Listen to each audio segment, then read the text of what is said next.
Hamann and Benson, a vision for your future.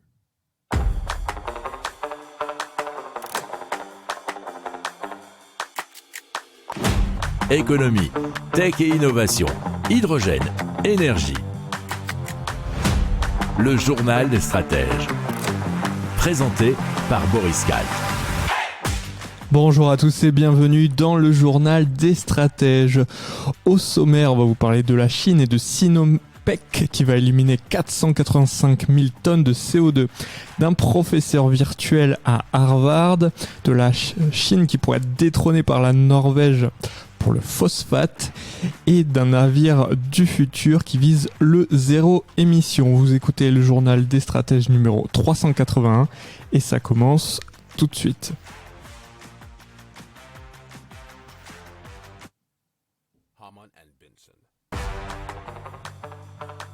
Le journal des stratèges.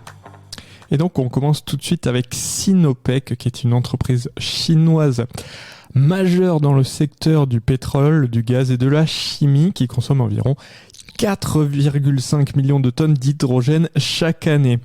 Alors ils ont lancé ce qu'on appelle le projet Green Hydrogen Pilot Project près de Kusha dans la province autonome du Ouïghour, du Xinjiang en Chine. Alors l'installation aura une capacité de production initiale de 10 000 tonnes d'hydrogène par an, extensible à 20 000 tonnes par an et est équipée de 52 électrolyseurs d'une puissance totale de 260 MW. Alors les électrolyseurs sont alimentés par de l'énergie photovoltaïque ou éolienne, donc l'énergie verte, ce qui en fait le plus grand projet de conversion d'énergie solaire en hydrogène au monde.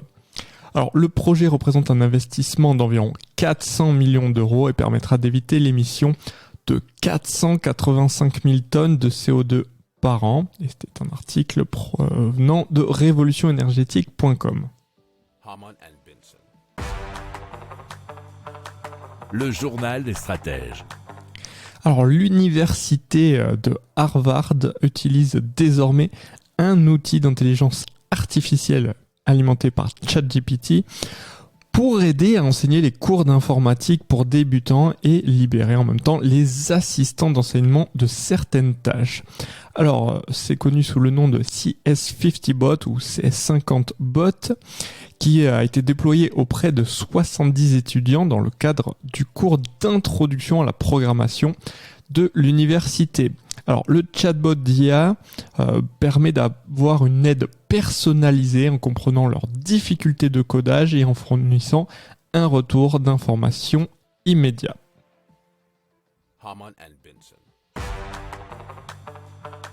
Le journal des stratèges.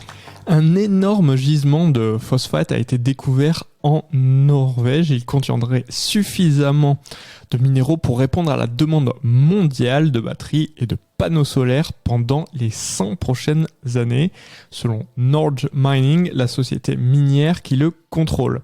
Alors, le ministre norvégien du commerce et de l'industrie, norvégien bien sûr, Jean-Christian Vestre, a confirmé que le gouvernement envisageait d'accélérer la construction d'une mine géante dans le Helland une fois que l'analyse des 75 km de carottes de forage sera terminée.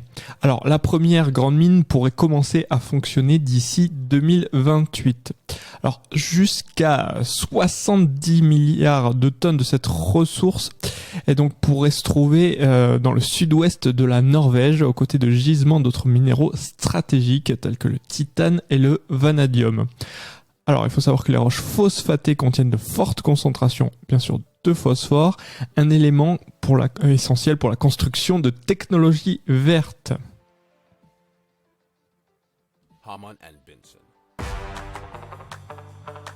Le journal des stratèges.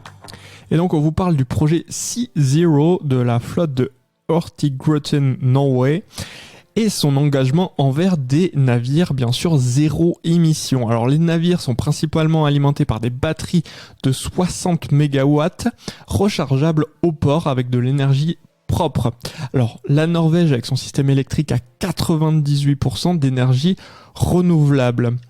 En plus des batteries, ces navires sont équipés de 3 voiles rétractables atteignant jusqu'à 50 mètres de hauteur.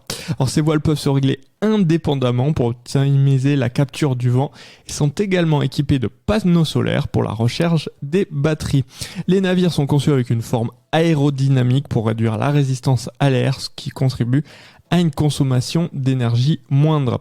Alors les passagers à bord sont aussi encouragés à réduire leur impact climatique grâce à une application mobile interactive qui surveille leur consommation personnelle d'eau et d'énergie. Hamann and Benson. Le journal des stratèges. Voilà, c'est terminé pour aujourd'hui. Je vous souhaite une excellente fin de journée. Je vous dis à très vite pour plus d'infos. Ciao.